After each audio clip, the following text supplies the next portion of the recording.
whole other. Yeah. Voice of Georgia ready to go on? All right. Sure. Okay.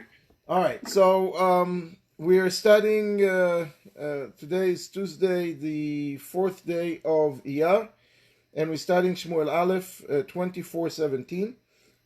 You see it on the screen. Those who are in Zoom with us, and we are in the midst of a encounter between David and Saul.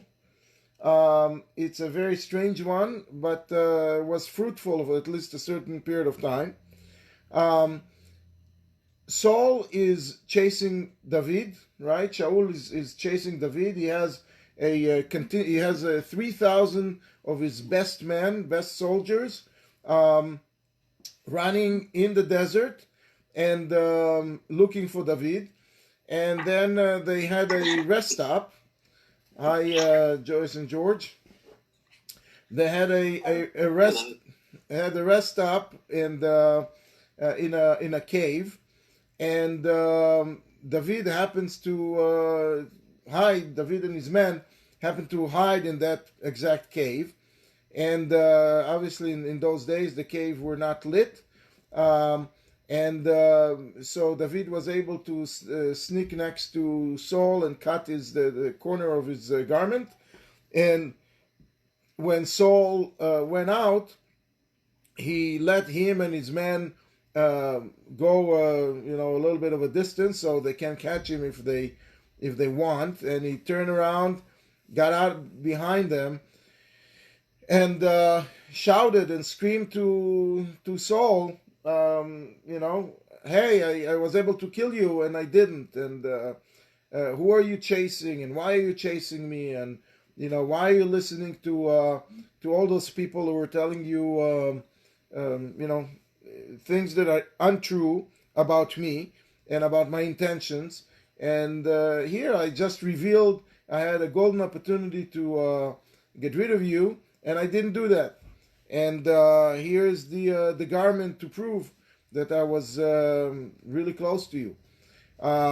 That's where we left off last time, and he told him, God can be can be my witness, can be our judge between us.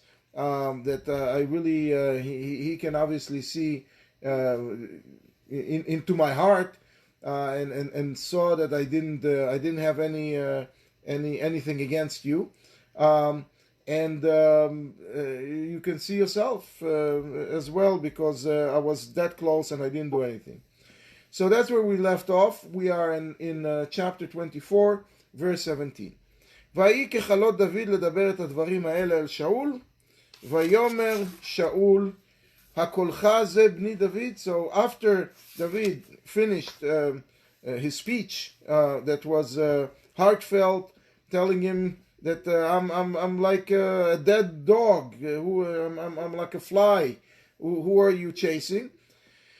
So when he finished saying that, Vayomer Shaul hakolcha ze bni. So Shaul suddenly saying, "Is this your voice, my son David?" Before, as David was getting out of the cave and bow down, he right away bowed down to Shaul, and he called him also my father. So here Shaul is reciprocating by calling David my son. So they are close. Suddenly they're close, and Shaul is hearing a voice that he's not recognizing. I mean, he spoke to David many a time, right?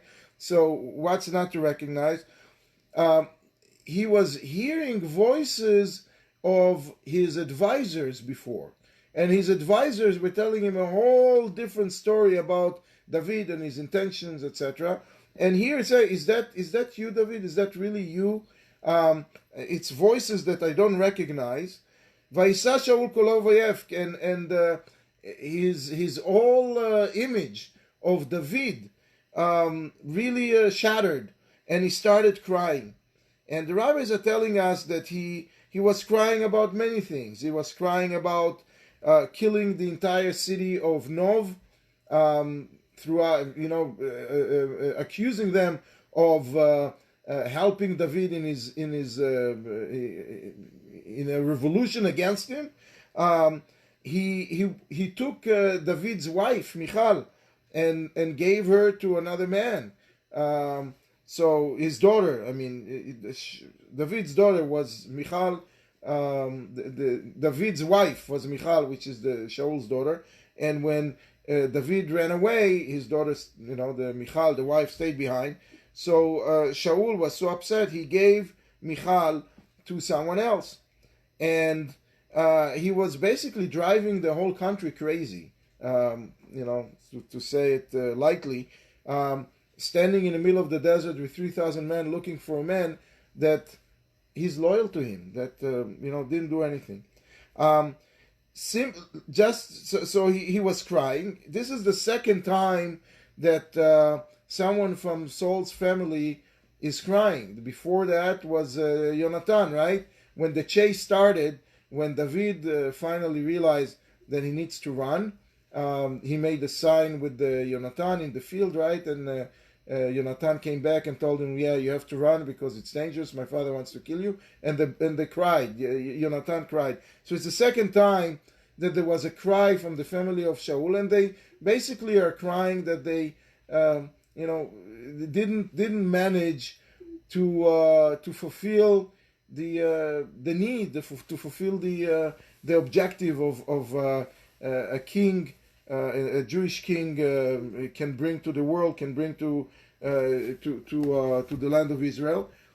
So now, so the first to recognize it was the son Jonathan, and now Shaul himself is recognizing it as well.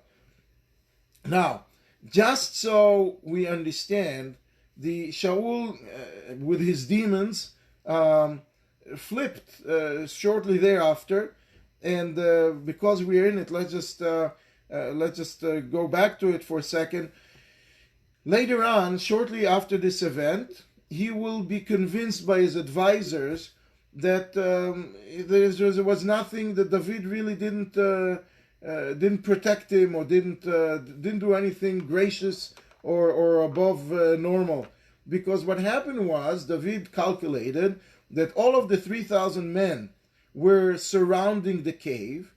So he's there with Shaul in the cave, and had he killed Shaul, he would not come out of the cave, and the men would go in and will find David. So they were basically, he didn't do anything special. So his Shaul's advisors told him later. So there is not. He was just trying to escape death, certain death. So he didn't do anything special, and therefore Shaul, you should continue to chase him, which is something that we will see occurring very shortly thereafter. That Shaul is continuing the chase, but at this point, Shaul is regretting this whole this whole manhunt. Vayomer al David, tzaddik ata mimeni. You are more pious than me. Ki ata gmaltani atova v'ani gmalticha hara, because you return a favor to me after I did all of that evil stuff to you.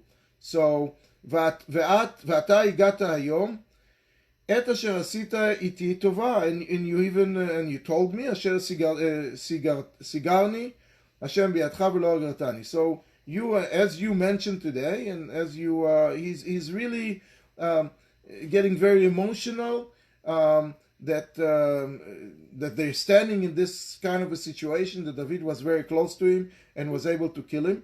And at this point, Shaul is accepting David's explanation for the circumstances, for the turns of events, which, as we said before, very soon thereafter he is going to reject. וכי ימצא איש את אויבו ושלחו בדרך טובה, והשם ישלמך טובה תחת היום הזה אשר עשית לי. So how can it be, when a man is meeting his enemy, usually doesn't let him off the hook, doesn't let him leave, and And but Shaul, he knew that he's not the guy that would act that way, and therefore he was very, very appreciative. But it's more than that. What happened now is he realizes that he realizes several things, but the main thing he realized that ve'ata הנה ידעתי כי מלוך תמלוך וקמה בידך ממלכת ישראל. He realized that this is the man, David is indeed the man that's going to replace him at the helm, at the head as a head of state, as the king. And how did he realize that? He realized that with several ways. If you recall, way back in the beginning of Saul's term, he was told to kill, to fight Amalek and to destroy them and to eradicate them, and he didn't. He saved the king Agag, who managed overnight that extra few hours that he was left to live. He managed to have a relationship with a maid, and from that came Haman, who we encounter later in the story of Purim. And he brought in the sheep and the cattle in order to use for sacrifices, but he was told that that's not what he was supposed to do.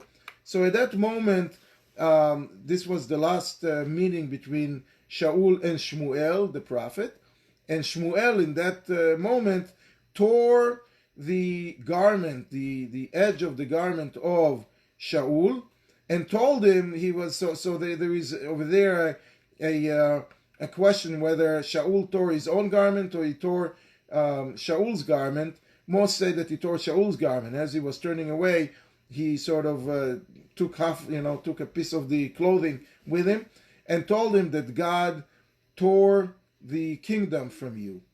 And he made it as a sign to him that when he sees something like that happen, you know that this is the man, or that is the time, or this is the event, this is the moment that it's going to come true.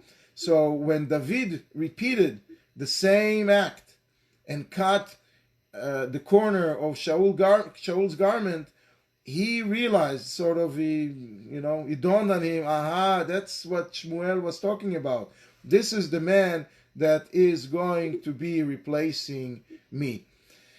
Now, he also realized that, we said before that he was crying about Nov, about the city of Nov, about the city of the Kohanim, that he killed all of the Kohanim, right? Shaul killed 85 Kohanim,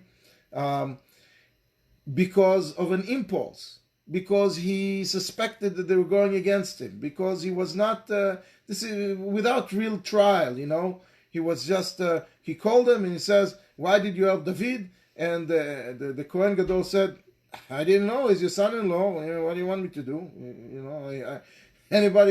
I thought that's what I have to do, and I helped him many times before, and what's wrong with it? I still don't know what's wrong with it. And he right away killed him, without any further ado. Showing that Shaul did not have control over his emotions. He was acting out of impulse. And here, David presented to him with a proof that he is not like that. He is different. He had an opportunity to kill his arch enemy, the guy who was, looking for him with 3,000 men right now, and he didn't do it. He didn't. Somehow David conveyed to him that was not simple. The David's people who were with him in the inner room in the cave were pressuring David to kill Shaul, and he refused. So now Shaul saw that it's a man that's made out of different stuff, different character. Has a strong character. He is able to control his emotions, which is something that is very much needed for a successful leadership to lead the nation. So he realized that not only it's this is a decree from heaven that David is going to take his place, but David is really more fit for the job.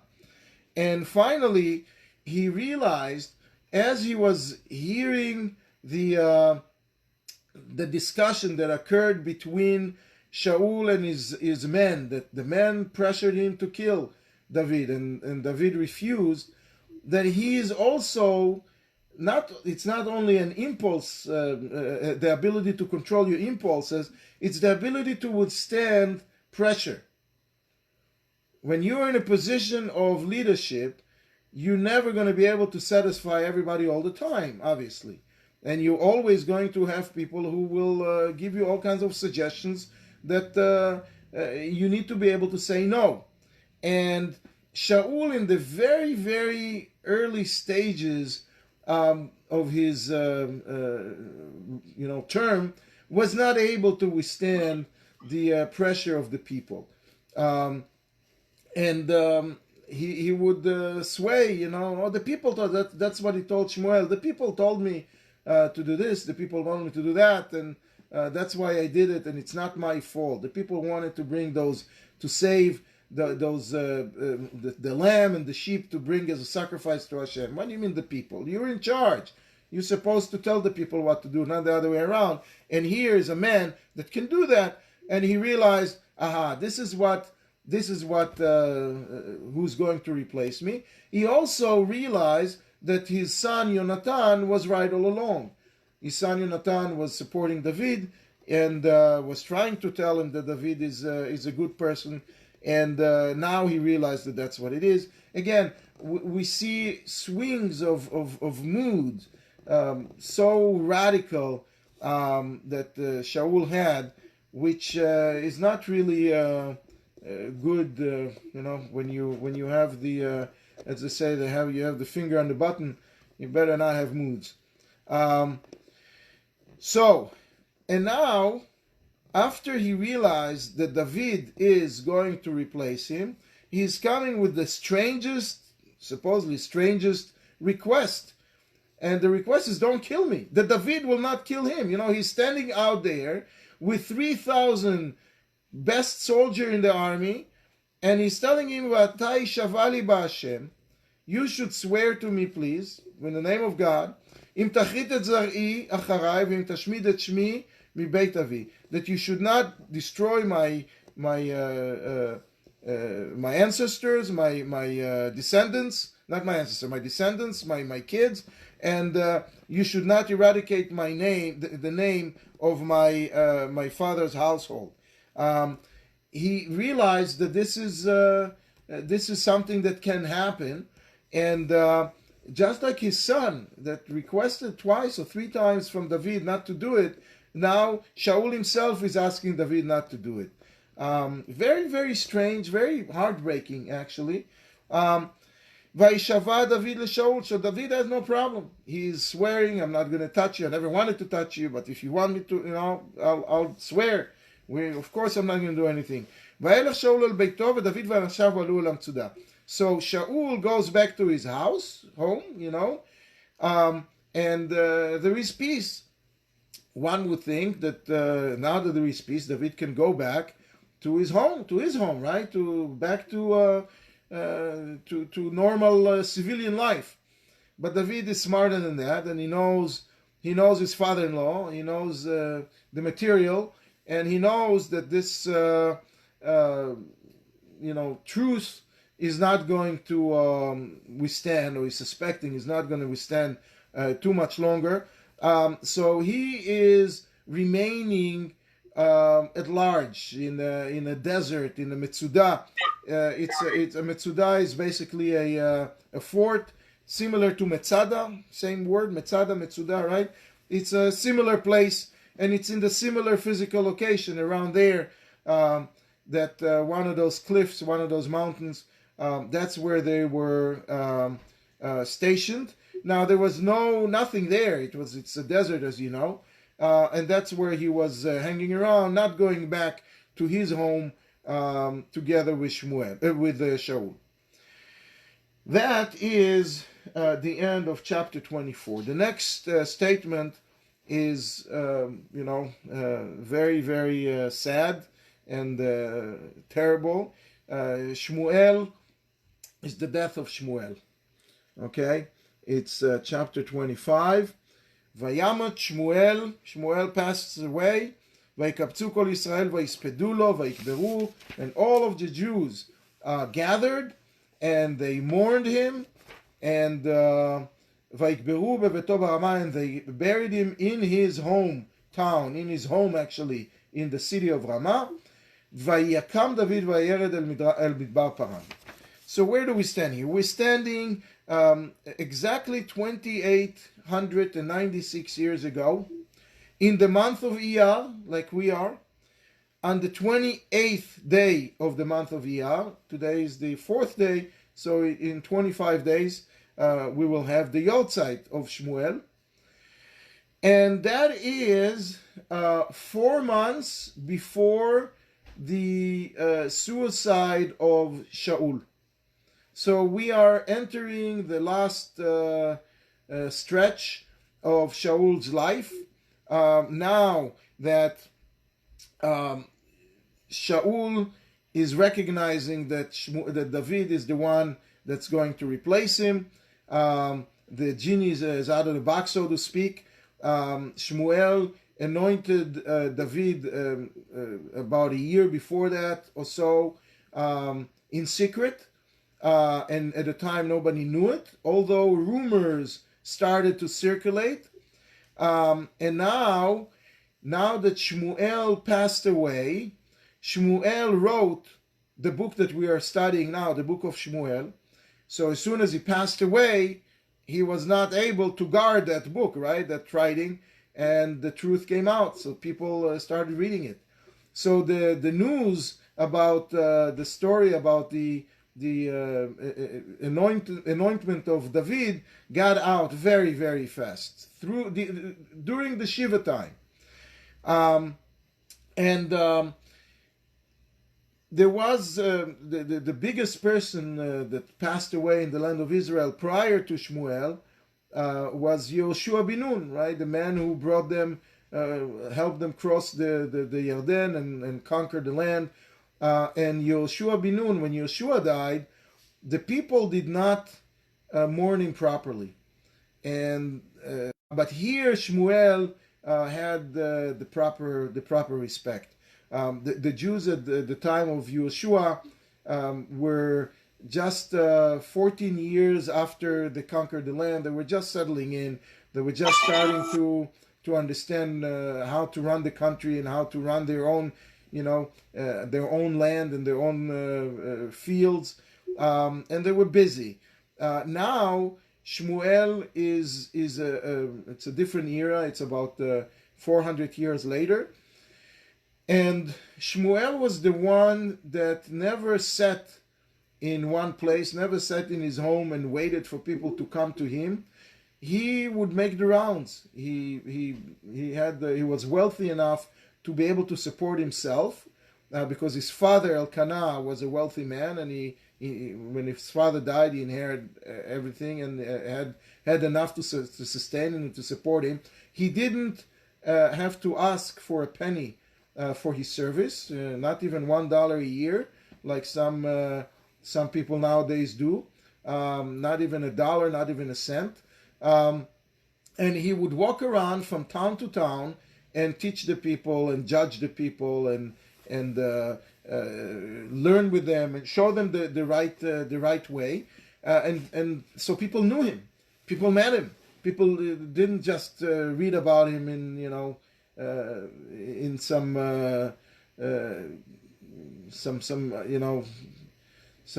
letters that they got or heard secondhand. They knew the man, so they all came to mourn him. Now, David, because there was a truce between him and Shaul, he also came for the funeral. He also came for the Shiva. He also came to be there. What's going on? Okay, somebody just signed. Somebody just kicked me out. All right. Anyway, he also came to One second. I'm sorry. All right. He also came to participate in the mourning of Shmuel. But right after that, because he realized that now the news is out that he is the next king, because they found the book of Shmuel and they all know it. So he decided, now I need to take off, because he was suspecting, which is what happened, that Shaul will flip and will try to hurt him again. So he right away runs, Midbar Paran. He goes all the way to the southernmost section of the land of Israel. It's the first stop that the Jews hit when they came out of Egypt, Midbar Paran. And he goes all the way down to south, near Elat over there. I don't know, some very, very, between Yerucham and Elat, somewhere there, in order to be away out of reach, and he's going with some men over there, not many, but a few hundred men,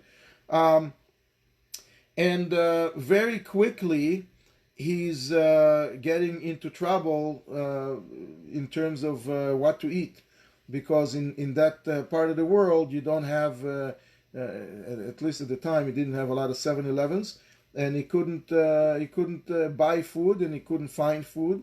He had some water. But food he did not have.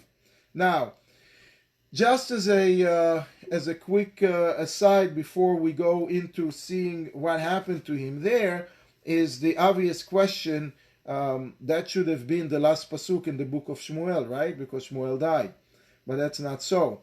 It's not so because the rest of the book of Shmuel 1 and the entire book of Shmuel 2 was written by two of Shmuel's students.